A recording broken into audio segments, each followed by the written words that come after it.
Poštovani građani Srbije, sada ću da vam pustim jedan video.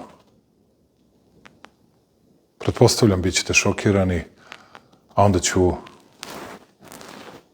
tim povodom imati nešto veoma, veoma važno da vam saopštim. Vučiću, ubićete. Znači, ja ti pretim otvoreno da ću ti skinem glavče. Ovako. Ću ti pokažem. Gledaj. Ovako ću ti odsječem glavu. Znači, ima da ti letne glavče ko... Pa ne možda shvatiš. Saša Stojanović, koji živi u Beloševcu kod Kragujevca, siguran sam, nije ovoliko loš i nije ovakav zločinac kakvim je sebe želeo da predstavi.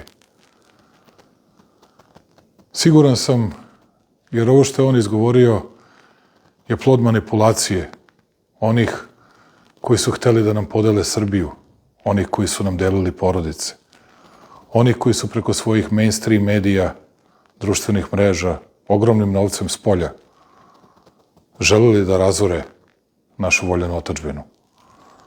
Saša Stevanović je samo jedan od ljudi koji je podlegao njihovim pritiscima, njihovim lažima i neistinama. Ja nisam tužilac, nisam sudija. Ima koliko ovo bilo odvratno za slušati, pokušat ću da mu procesno pravno pomognem. Mogu, ne zato što sam predsednik, već zato što sam bio meta ovako gnusne pretnje. I reći ću, i to mu svakako pomaže u postupku, da se ne osjećam ugroženim.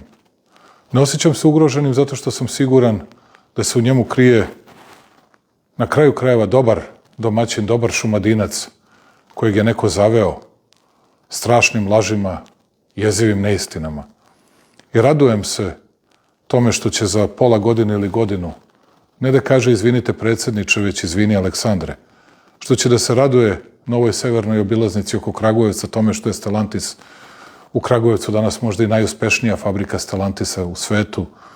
Uspeli smo to da uradimo uprkos ogromnoj skepsi, što smo izgradili tržnicu, što radimo puteve, što uskoro kreće izgradnja kliničkog centra u Kragujevcu.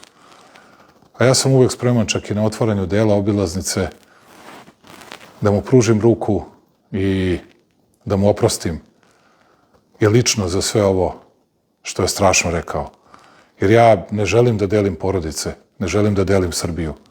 Želim na sve zajedno ujedinjene oko istog stola i oko ljubavi prema našoj otadžbini.